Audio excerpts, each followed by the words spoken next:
Lo que ha sido el entierro de Fujimori es un acto de propaganda electoral, obviamente, fríamente calculado. Exitosa la voz que integra el Perú 95.5 de la FM en Lima, canal 34 de Movistar. Soy Nicolás Lúcar, esto es Hablemos Claro. Y el fallecimiento el 11 de septiembre pasado de Alberto Fujimori ha puesto nuevamente sobre el tapete esto que ha marcado de una manera tan significativa nuestra historia de las últimas décadas, esa especie de división en el Perú entre el fujimorismo y el antifujimorismo. Y está con nosotros Fernando Olivera, que de alguna manera ha sido un símbolo del antifujimorismo, ¿no? Digamos, aunque también del antialanismo, ¿no? Defendemos principios democráticos, luchamos contra la corrupción y luchamos cuando están en el poder y enfrentamos todas esas consecuencias, arriesgando nuestra propia vida. Y tengo que decir sobre lo que tú anuncias, el futuro del fujimorismo.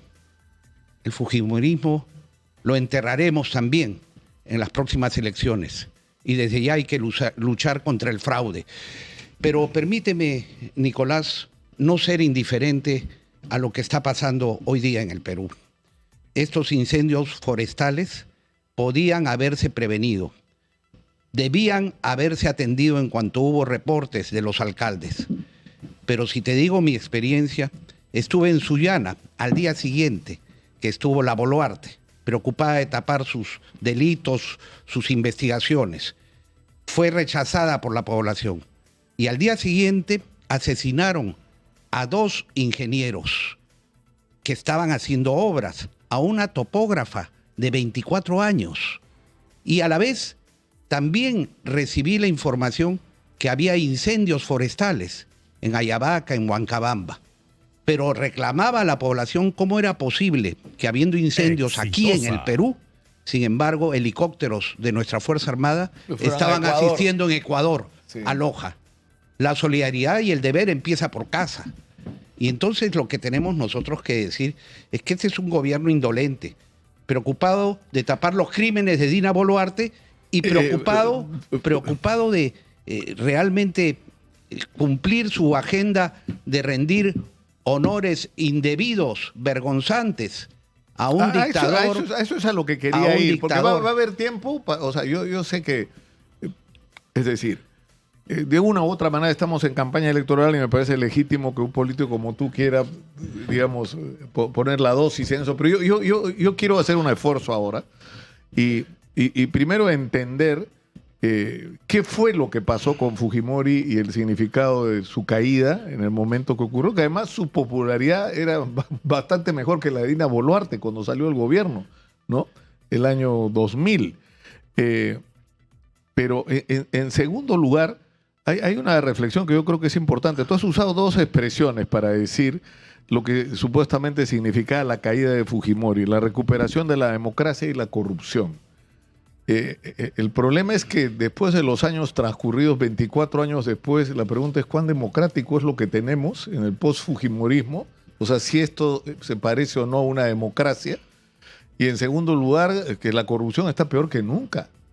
Y uno de los más grandes corruptos fue Alejandro Toledo, que era el abanderado de la lucha contra la corrupción, del cual tú eras aliado. Es decir, sacaron a Fujimori para entrar ellos, ¿no? Y no sé si decir ustedes, porque tú estuviste ¿cuánto tiempo en el gobierno? No, tú sabes que no, Nicolás, no pongas dudas y además cada vez que hablamos me vuelves a tocar el tema. Yo te prometo, para cerrar el tema, invítame especialmente y de una vez, con documentos en la mano y con declaraciones, lo cerramos, porque eso es parte de lo que hace el sistema de corrupción. Pero lo que no puedes negar, Fernando, es que el discurso de Toledo era un discurso ferozmente antifujimorista, llegó al gobierno y lo que hizo fueron 2 cosas: seguir la política económica de Fujimori en lo fundamental y, en segundo lugar, levantarse el país en peso. Él y su entorno, porque a mí nadie me va a contar la historia de que todo lo hizo solo, que sus ministros no sabían, los ministros además claves en la toma de decisiones sobre obras públicas. Mira, seamos claros, las responsabilidades de Toledo son individuales. Y además, él se encargó de hacer sus cutras, ¿no? Por un entorno, por una camarilla, que inclusive no eran peruanos. Eso lo sabemos bien y que todos nos enteramos cuando vinieron las informaciones desde Estados Unidos. Dicho esto, quiero decir que lo que hay es un sistema de corrupción que domina al Perú desde la independencia. La historia del Perú republicano es la historia de la corrupción. Y cambian los nombres, cambian los presidentes, pero sigue dominando el sistema de corrupción. Y contra eso estamos. Es verdad, esto no es democracia.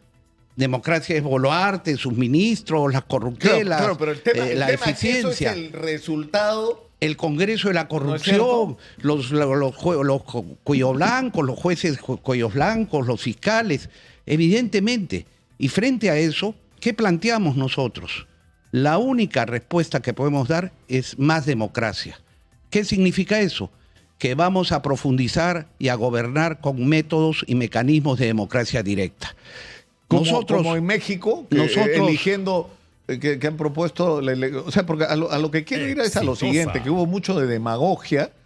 En realidad el asunto es que, más allá de sus virtudes y defectos, una característica, por así decirlo, del gobierno de Fujimori es que arrimó del poder a toda una casta, una clase política, que quería el poder, pero que una vez que tuvo el poder, en realidad mostró que sus intenciones no eran transformar el país, tener más democracia, es decir, no solo... Sí, y acabar con la corrupción.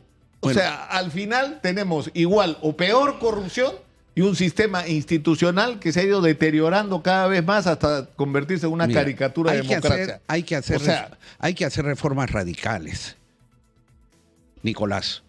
Y si el Congreso, el nuevo Congreso, pretende bloquear nuestras reformas radicales, incluidas temas de seguridad, temas económicos, pues simplemente recurriremos a hacer la consulta directa al pueblo vía referéndum.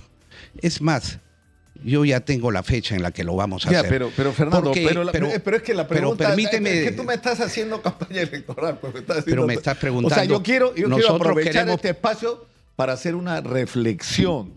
Es decir, ¿tú le reconoces algún mérito al gobierno de Alberto Fujimori? Es un mérito parcial, te lo voy a decir. Yo he estado pensando en el tema. El rescate de los rehenes de la Embajada de Japón.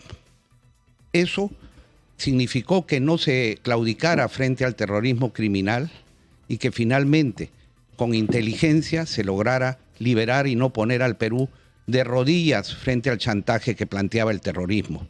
Y digo parcial porque en realidad ese evento en la Embajada de Japón debió estar rodeado de seguridad, debió haber prevención. Yo pasé un día antes y no había nadie vigilando. Pero finalmente, eso que fue un error, finalmente se pudo lograr rescatar. Exitosa. Y nuestro homenaje y reconocimiento a los comandos Chavín de Huántar, que injustamente han sido enjuiciados y hasta el día de hoy creo que sigue habiendo Ese para ti es un mérito del fujimorismo. Sí, de Fujimori personalmente. Sí, esa ha sido una operación impecable, diría yo, ¿no? Y que merece nuestra gratitud y la decisión de no ceder al terrorismo.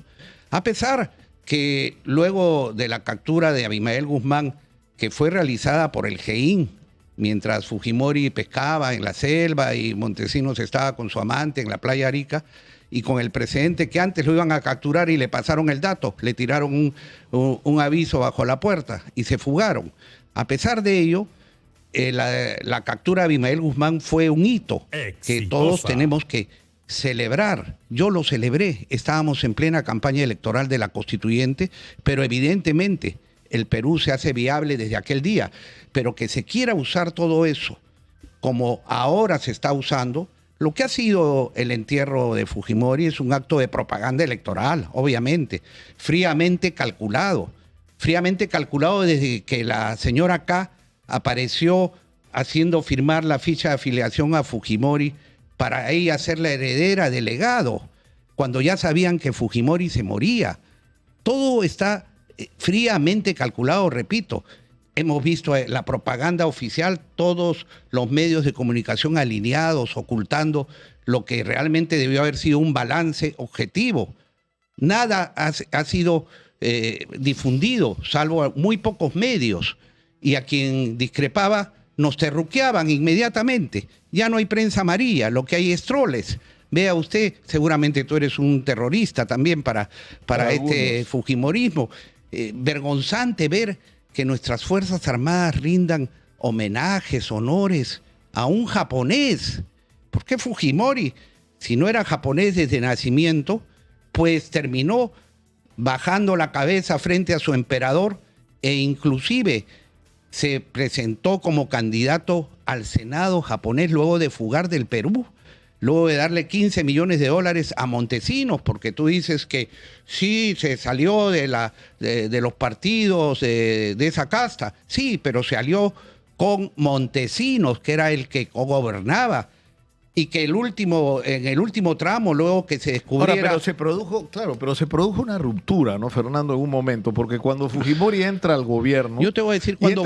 Y entra al gobierno con un discurso anti-shock, y cuando llega al gobierno, le pasa, guardando las distancias, lo que le ha pasado a Boric en Chile, que una cosa es con guitarra y otra es con cajón. O sea, Boric era un símbolo...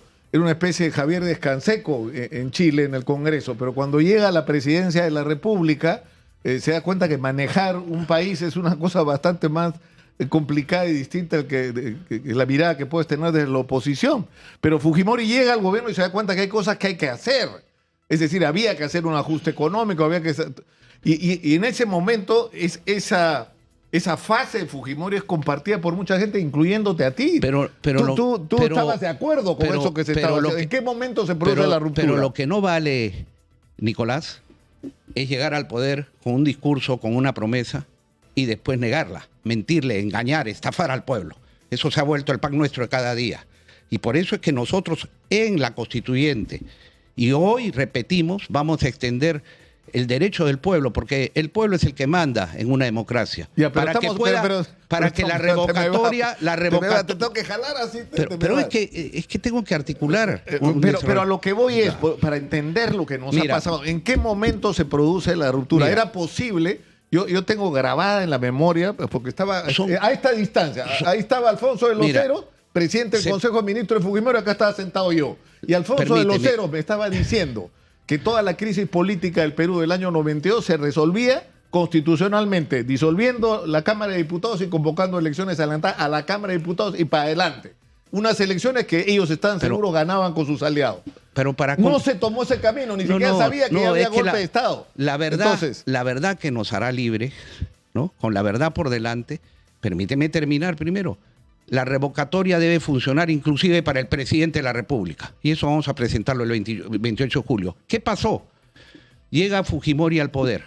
Su bancada le traiciona. Exitosa. Se alía con el APRA a cambio de la impunidad de Alan García. Sin embargo, con el Fredemo y otras bancadas, le dimos nosotros los instrumentos legales, le dimos delegación de facultades para que pueda gobernar inclusive en la lucha contra el terrorismo, que era la primera prioridad. Y así fue como dio el golpe de Estado. ¿Por qué lo dio, Nicolás?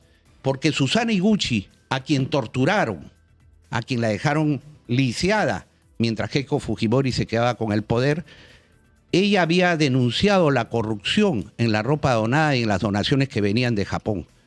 Y poco después que nosotros planteamos el tema en el Congreso, mientras vacaban en Brasil a Collor de Mello por un tema de compra de plantas, Fujimori y Montesinos estimaron que ese era el siguiente paso y decidieron dar el golpe del 5 de abril. Obviamente en ese momento hubo una ruptura de la gobernabilidad que finalmente se le estaba dando. Pero a lo que yo voy luego, como reflexión, ¿sabes qué es? Que yo creo que es una reflexión que debería ser compartida, que las cosas pudieran hacerse de otra manera, que la política económica, con toda la controversia que podía generar por el precio que hay que pagar cuando se hacen ajustes, por el desempleo, por la subida brutal de los precios por un tiempo. Es decir, todas las cosas. Pero eso podías hacerlo en democracia y la historia del Perú hubiera sido otra. Totalmente de acuerdo, Nicolás. Lo que pasa es que cuando la corrupción está de por medio, cuando el narcotráfico está de por medio, no cabe en el pensamiento de los presidentes del sistema de corrupción.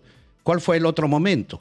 Vino la reelección y cuando Demetrio Chávez Peña Herrera, el narcotraficante que ahora está de nuevo en vigencia por el caso Chibolín y todos sus amigos, reveló que pagaba cupos a Montesinos ante un tribunal y ante 50 todo el mil mundo. dólares. Correcto, ¿no?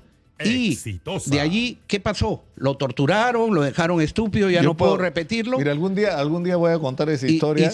Algún día voy a contar esa historia porque no me van a dejar mentir los corresponsales de prensa extranjera. Para que veas. A los que yo les dije, porque yo había hablado con el abogado de Demetrio, va a decir esto y no va a salir en ningún lado. Sí.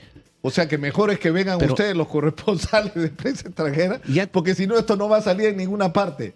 Y fíjate, salió, me parece que fue Televisa el primero que lo salió, porque me decía, pero si es una audiencia, ¿qué vamos a hacer en una audiencia? Yo le decía, vayan a la audiencia. Yo sé lo que les digo, vayan a la audiencia. Y yo hablaba con la prensa nacional para que no silencie, porque si no estábamos condenando al Perú a ser un narcoestado como lo había sido Colombia en la época de Escobar y compañía. Claro que había venido el precedente ya de asesinatos como el de Barrios Altos, La Cantuta, Mariela Barreto, que la descuartizaron y dejaron una extremidad en cada salida de Lima. Claro que estaban todos esos temas allí. Eso fue tremendo, ¿no? Porque mira, paso, en el caso de Demetrio Chávez Peña Herrera hubo una gran bronca porque decían que lo que había dicho no era cierto. Entonces nosotros creo que nos demoramos 3 años peleando con...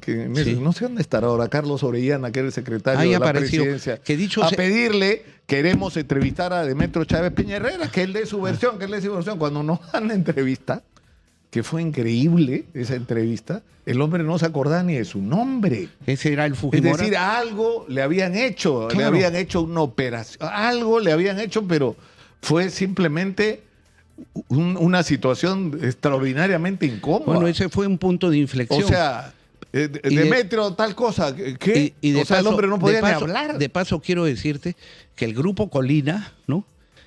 Fue amnistiado con la bancada de Fujimori, a iniciativa de ellos. Y no solamente eso, los condecoraron, les dieron cartas de felicitación cuando ya habíamos hecho todas las denuncias nosotros, cuando los crímenes estaban probados, eso de soy presidente pero no sé nada, me han condenado injustamente, falso.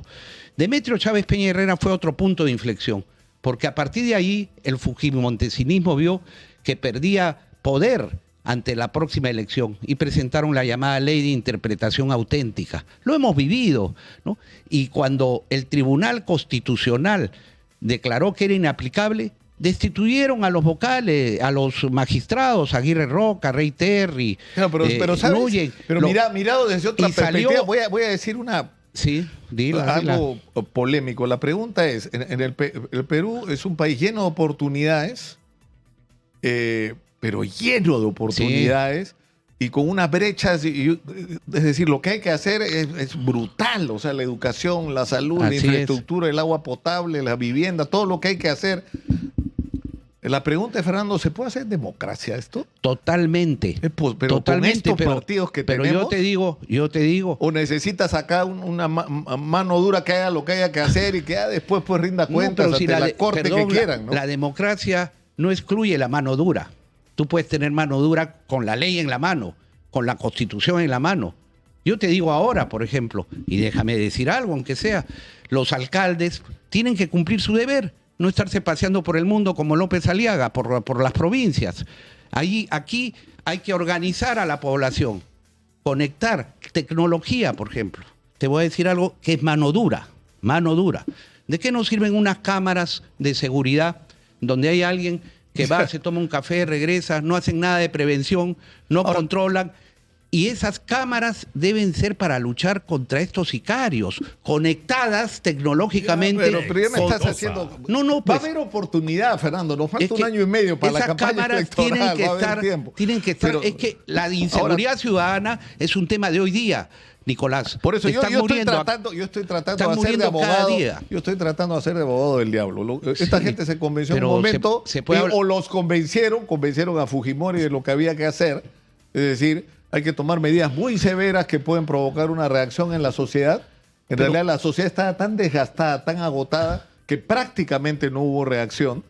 Y ahí vino Montesinos diciendo, ¿para qué democracia? Hagámoslo de una vez y sin tener que preguntarle a nadie, hagamos lo que haya que hacer. Que fue la teoría alrededor de la cual se montó esta manera de hacer las cosas. Lo que hicieron fue dar el golpe para mantenerse en el poder, porque era inminente que iba a caer, porque en ese viaje Fujimori había instruido al embajador Maquiavelo, embajador del Perú en Japón, a que los ingresos para el Perú de las donaciones japonesas vayan a la cuenta de Apencay y no a la cuenta del Estado peruano. Y eso sí va a saber, denunciando nada menos que su esposa, a quien torturaron. Repito. O sea, iba a haber un pedido de vacancia contra Alberto Fujimori. Ya se estaba planteando. Nosotros habíamos planteado en la comisión permanente la investigación. Y a los pocos días, ¡pum!, vino el golpe, diciendo que era para luchar contra el terrorismo, como cuando lo ha reconocido de los ceros no era necesario, de ninguna manera. Yo te hago una pregunta final. Es decir, se criticó sobre todo los modos del gobierno de Alberto Fujimori, ¿no es cierto?